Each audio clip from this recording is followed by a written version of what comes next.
I'm Clarissa Williams, host of Shine Messengers. This is just a quick note that on today's episode, we're going to dive into some nitty-gritty topics.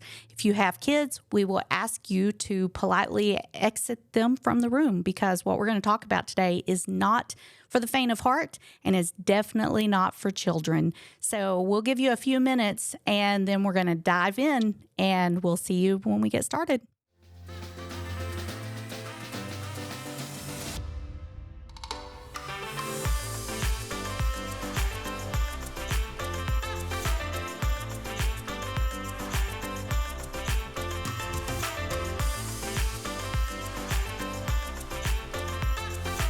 Hi, I'm Clarissa Williams, host of Shine Messengers. Today we are talking with Landon Starbuck, president and founder of Freedom Forever. We exist at Shine Messengers to glorify, magnify, and amplify Jesus Christ. We are a Christian podcast, YouTube channel, and show.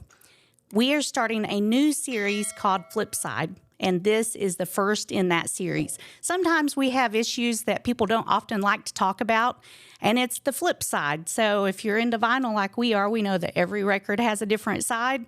We want to stay on the record, and we want both sides of every story. In this case, we are talking about child exploitation.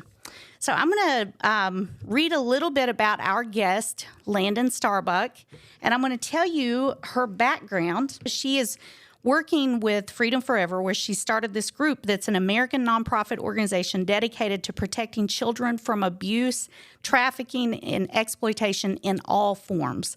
She is a warrior for all. She is wife to Robbie Starbuck, and we'll get into that a little bit in a few minutes, and a mother to 3 children and resides now in Franklin, Tennessee, but had previously lived in California. So thank you for joining us today. I know we met at a Protecting Our Children rally that was held by We the People TN and Turning Point USA Faith. And I got to hear you speak. And, you know, just some of the things that we talked about and heard about that day were astonishing. So do you want to start with what inspired you to found Freedom Forever? Absolutely. Well, I left the entertainment industry as a Billboard charting artist, and I thought that most of the exploitation just was happening there in the entertainment industry. And the more I became informed and worked with survivors and had the opportunity to work with other organizations and learn the in and outs of the exploitation industry or modern day slavery, human trafficking, I realized this was not just a global problem, but the demand was coming mostly from the United States. And I wanted to understand how that happens in our communities. What does it look like? And the more I became informed, the more I realized that just putting money to this problem or just rescuing children does not solve this problem. And unfortunately, there's so many huge organizations that they get millions of dollars in funding to rescue children or to stop human trafficking. And yet we have the greatest demand. We have more children exploited than ever before online. And I'm wondering, what can I do about this? What can I do that's different from this model of just throwing money at it or just focusing on rescuing children? And that's when I realized that there's a huge gap in prevention-based education and activism. How do we reach the hearts of people? How do we give them really digestible information that they can then act on? How do we mobilize them to just take that next step beyond being educated and awareness to what they need to do in their communities to make sure their kids are safe and their communities are safe and immune from exploitation? And so that's why I started Freedom Forever. And one of the amazing things about it is that we're a volunteer-led organization. I don't take a salary and nobody else does. We're a group of people that just care about these issues and care about being effective together. And so that is why I started Freedom Forever. Well, and we know that there are such growing numbers right now.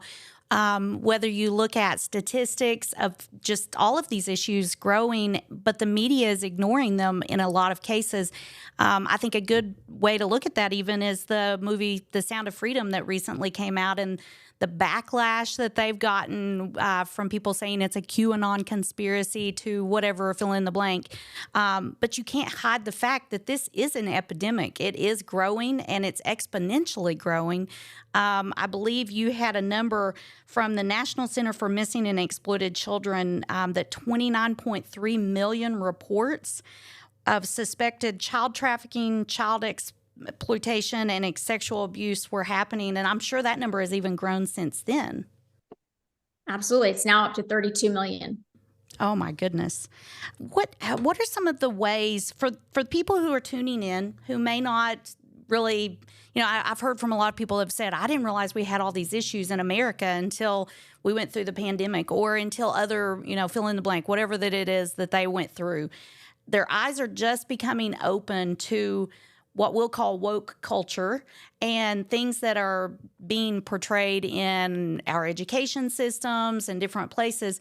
But what are some of the things that people can look for to see how children are being groomed, or what can we do to protect them?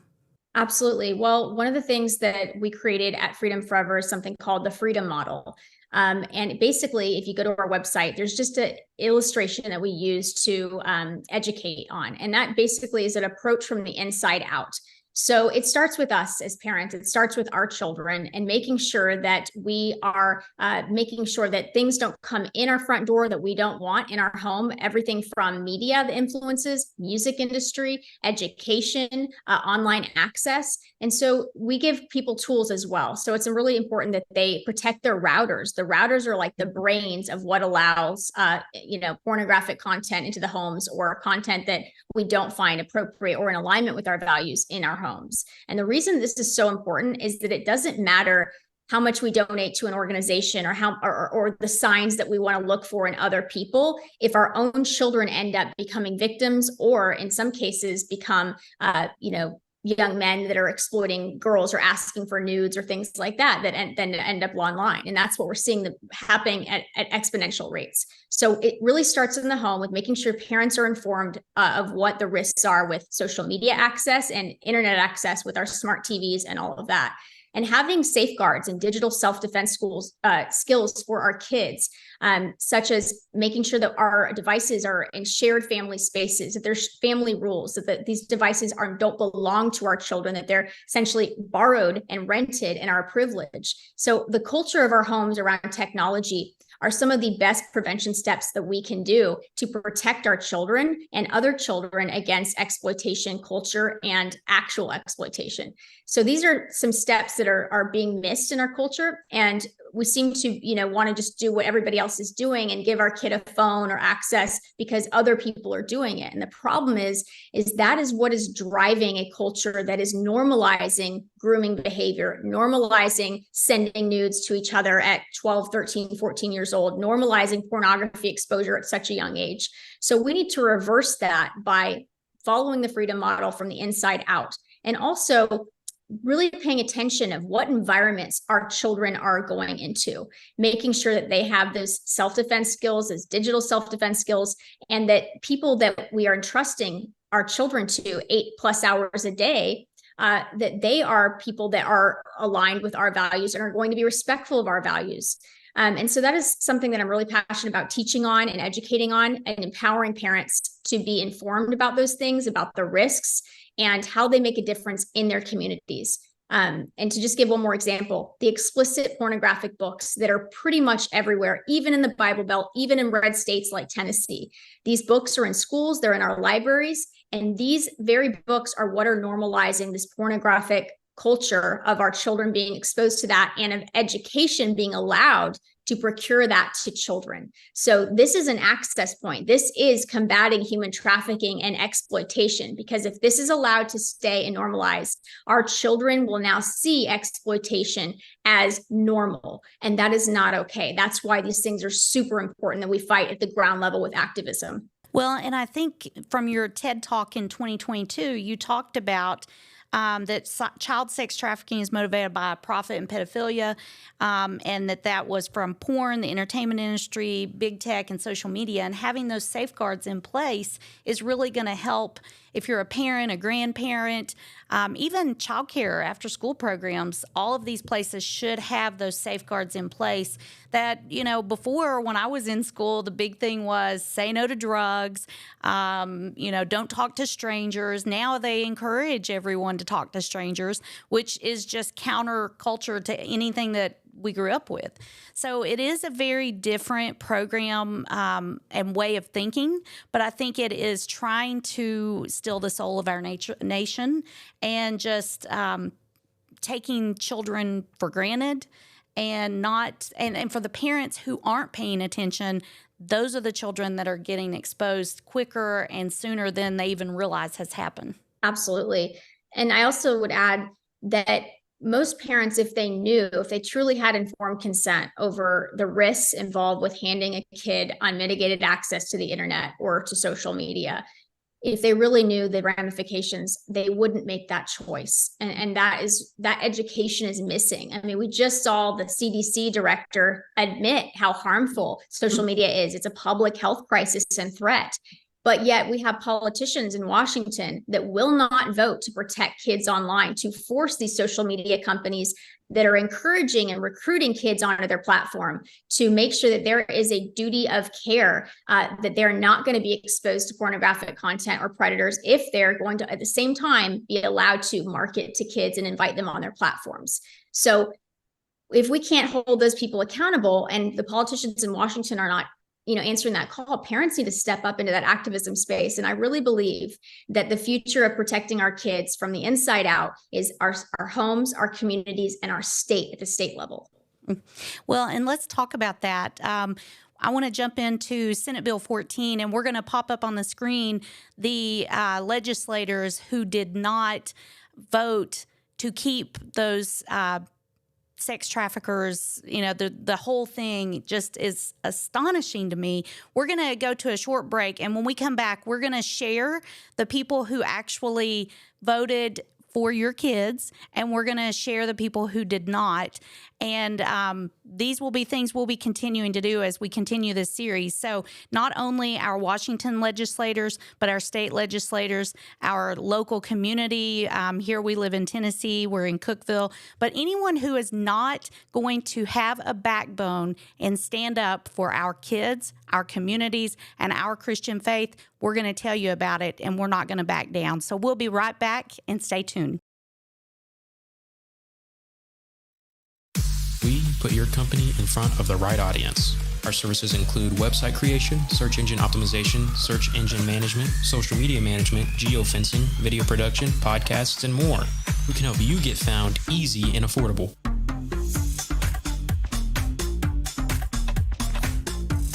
We are your partner. We work with you as your team, giving you the best option for marketing. Stop by today, email us, or call us at 931-854-1313. Welcome back. Today we're talking with Landon Starbuck. She has been working on ending all kinds of abuse for child exploitation.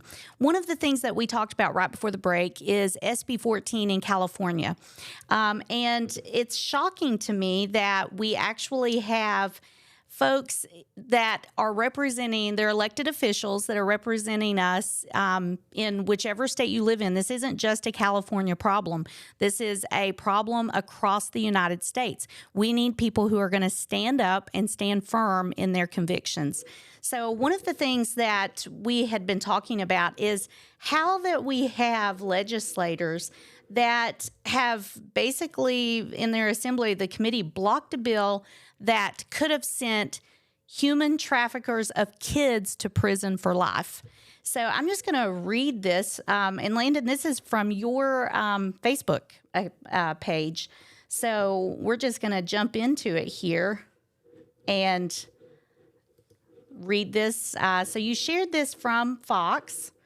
And then SB 14, Senator Shannon Grove has introduced Senate Bill 14, a bill that would include sex trafficking of a minor in the list of crimes that are defined as serious under California law, making the crime a strike under the three strikes law. If passed, SB 14 would help strengthen protections for millions of victims of sex trafficking. And then, so do you want to talk a little bit to our audience about this list? Absolutely. Well, sadly, these representatives in California and in a lot of Democrat-run states are championing more of what they call restorative justice approaches to penalization and sentencing. And so they're modifying their penal codes to go more lenient on sentencing for the most egregious offenders. That's why we saw over 200 pedophiles let out from prison in California. That's why we're seeing restorative justice language in the context of modifying the MPC, what we call the Model Penal Code, recommendations from the American Law Institute, which set those recommendations for the Model Penal Code, changing. And in fact, the American Law Institute recommended a maximum of 3 years for child infant rape. Okay. That is what these people want. They want lenient sentencing. And along with many other advocates, especially in Tennessee, want the most egregious sentencing for the most egregious crimes. So for a child rapist where there is video evidence, unequivocally proof of their raping of children and especially these infants, we want them to not only go to prison for life, but to actually get the death penalty. And that's something that I am working on along with my husband, Robbie Starbuck, and as well as my organization advocating for harsher consequences for people who rape children. And that's something that I do think we will see in this next legislative session, because it might be allowed in California, but it's not going to be allowed in Tennessee. Well, and I just think that is absolutely fantastic that you guys are doing that. And it's absolutely disgusting that we have people fighting for any rights, for any pedophilia. I mean, I don't even understand that. What world are we living in where people think that is normal and that is okay?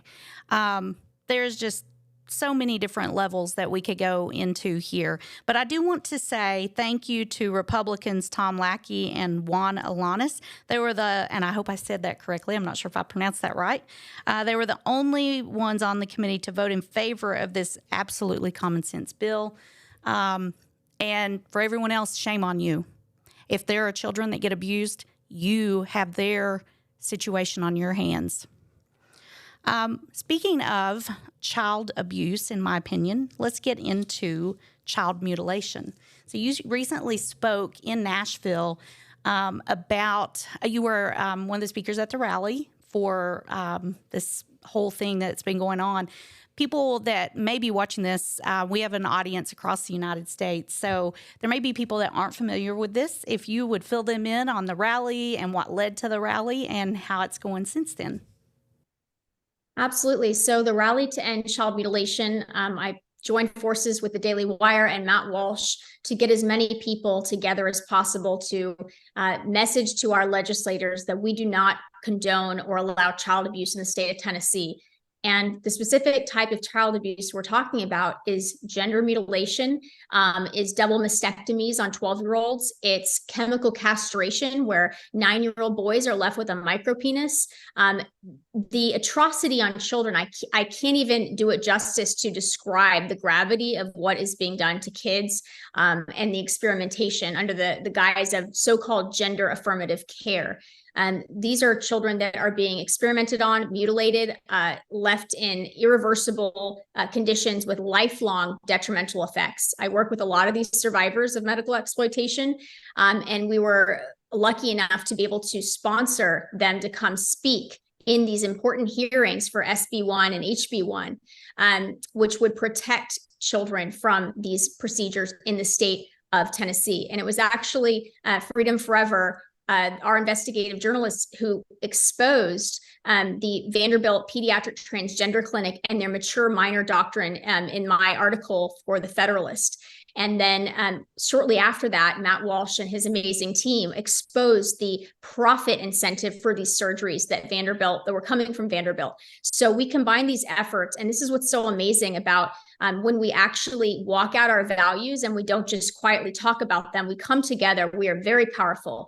And there was over 1,000 people there, and our legislators they heard from the people, and we got these bills passed in our state. Of course, as part of that, they're fighting back.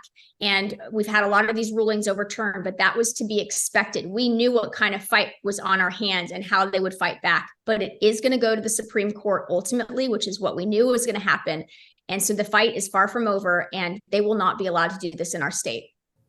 Well, that is awesome. And let us know how we can help with that as well. And we will share any links or anything that anyone else can get in the fight and help as well. I think that there's a lot of confusion. We can be consumed by the world. We can see all kinds of things. I always say we can agree to disagree. So let's just take, for example, the gay community. I think that the gay community is being utilized as a prop for pedophilia and for other, other groups that want to take any of the things that other people have came in and talked about and move it in this direction. And I think that a lot of people don't understand the differences and don't understand how that those things are being exposed. And there's a lot of people that are fighting for all of these children's rights in various formats and different sectors. So let's talk a little bit about your husband for a moment. So he ran for an office in Tennessee. Is he going to run again? We don't know. I mean, whatever God has planned for us, that's what we're going to continue to do. We're really passionate about a project that we've been working on this summer. And I can't say too much more about it, but people will see late August what we've been working on. And I think that it's going to be a very cultural turning point. And I really hope that it shines even more light than what we're seeing now with this consciousness around child trafficking and child exploitation, but takes that extra step of what average people like you and me can do to make a difference. Well, that's awesome. Tell us how that people can get involved with Freedom Forever. Absolutely. So we're a volunteer-run organization. People can volunteer. There's a volunteer form on our website at freedomforever.us. And there's definitely different needs and skill sets. So you can pick which area that you'd like to volunteer your skill set or how you want to get involved. So I would encourage people to fill out a form. We have a lot of volunteers and we have a short core staff of people to manage all of these volunteers. So bear with us, be patient, but if we have a need, we'll reach out to you. And there's definitely going to be calls to action to be on the lookout for, so make sure to subscribe to what we're doing. We have a news feed called The War on Children that equips parents and helps stay up to date on all of the issues affecting kids. Around September or October, we're going to have a big call to action, a rally of sorts. So definitely stay tuned to that. And we want everyone to be a part of that as well. And following that same model of what we just did with these child mutilation bills, we want to advocate for the harshest consequences possible for child rapists in our state. And I think that we can get it done together. So please stay tuned and get involved with our organization so we can help those efforts. Yeah, and I think a lot of people are surprised about how close that hits to home as well. In Franklin, where you live, recently there was a very well-known, popular soccer coach that made national headlines for basically drugging children, I believe, and some of these victims didn't even know that this had happened to them. Can you talk a little bit about things people can look for that they may have no idea, or warning signs that something may have happened to their kids? Absolutely. Well, it's really important for every kid to have body safety taught by their parents at home. And those body safety check-ins, whenever they're at soccer practice and you get them back, ask about those body safety questions. And if you want access to that information, go to our website under resources. The Mama Bear Project is who we partnered with. It's a survivor-led organization that gives great information on how to have those conversations. And there's abundance of resources available as well. But also in the case of this offender, he was left to be alone with a lot of players. And that's a huge red flag. No adult should be asking to be alone with your child. No coach, no mentor, nobody should be alone with your child. And many of these rapes and abuses could have been prevented simply on the fact that a parent allowed their child or did not know their child because they didn't know their whereabouts to be alone with this person. And so things like that, red flags, favoritism, love bombing, where an adult is taking a special interest in your child, giving gifts without your permission as an adult, showing favoritism. These are also red flags. Inappropriate touch. A lot of times these predators will groom the parents. They'll test the boundaries. They'll earn your trust so that they can gain access to your child. And it's important to remember that most of the predators abusing children sexually, we know and trust. These are people already in our lives that already have access. access. So look to who has access in your children's network, and really make sure not only you vet them, but that there's safety checks and balances in place to make sure that when they are in a situation, say with a tutor, that you are there, that there's another adult, another child present, that they're in a facility with cameras, things of that nature, that any facility you put your child into has a sexual abuse prevention policy in place, and make sure to ask those questions. These are just some basic things out the gate that we can do. Well, and you led a huge effort in shining the light on human trafficking that was occurring at the southern border. Do you want to give us an update and tell us how things are going there, and what kind of media reception have you gotten since then? Well, it's interesting when the Sound of Freedom, just came out, and I was seeing all of these left-wing organization or media outlets running cover and saying that child trafficking is a conspiracy theory or QAnon adjacent, all these things. This happened to me when I organized this march at the border. I had the LA Times, I had the Washington Post, all calling me, affiliated with QAnon and all of these things, these completely baseless baloney claims.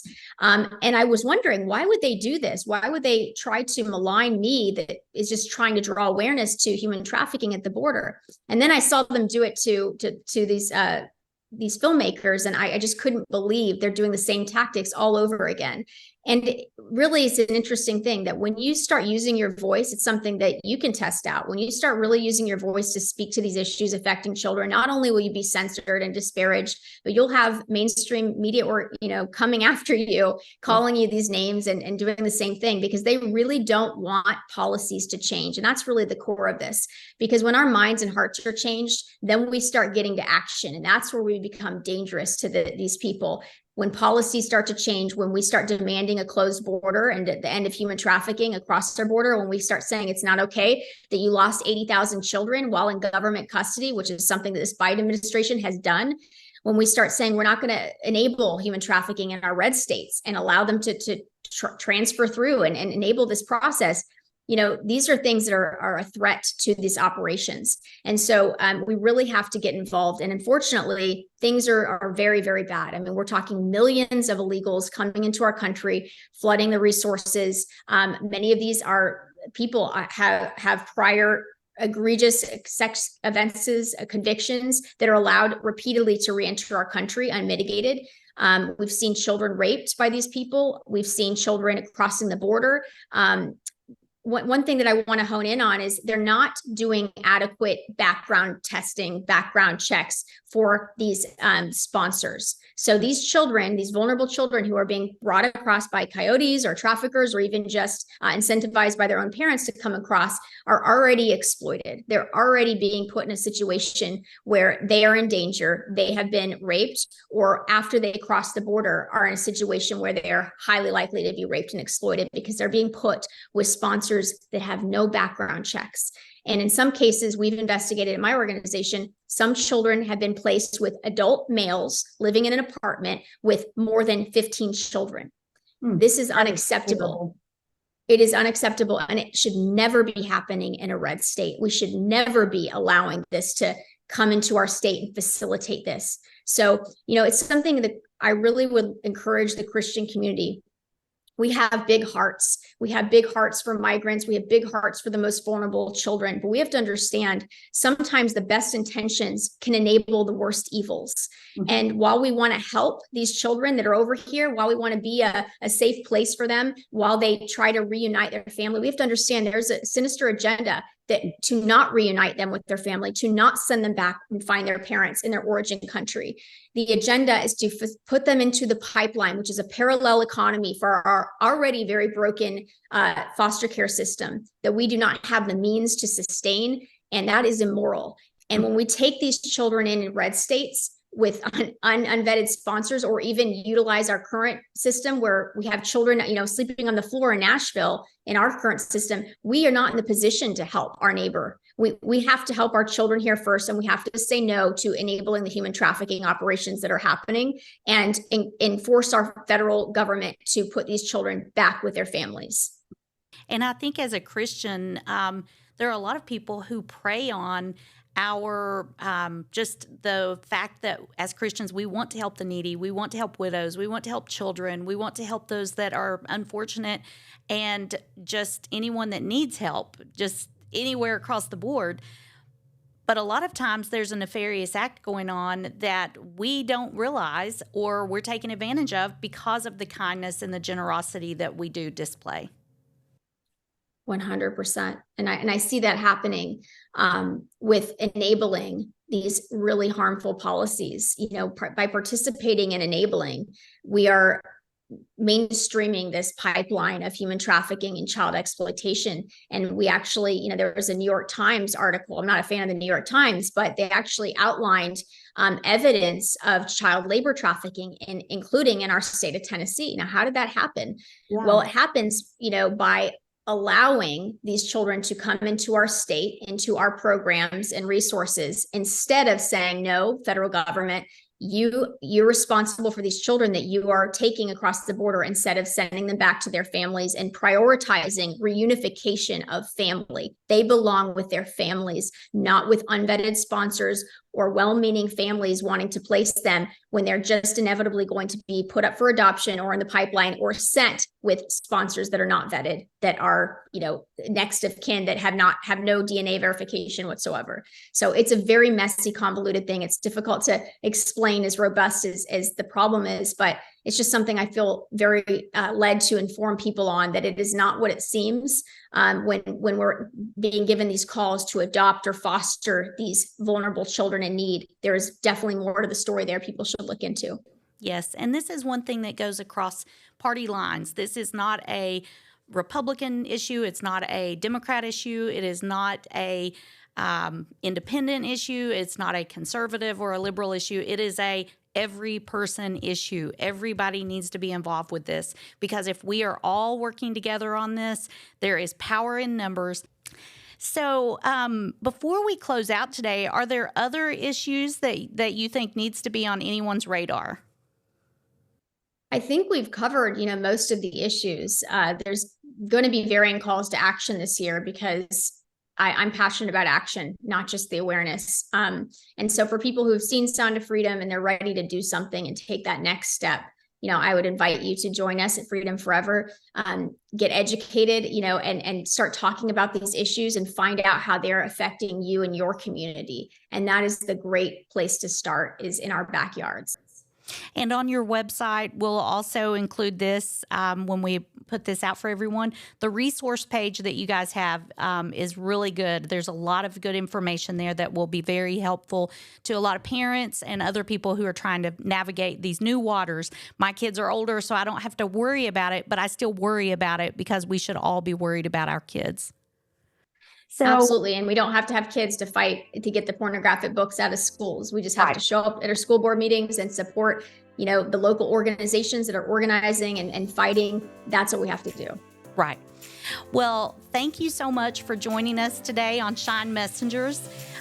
We want to remind everybody to be a light, be bright, and be bold. And if you can't be a light and you can't be bright and you can't be bold, don't put someone else's light out. We all need to stand together in these issues. Thank you for tuning in. See you next time.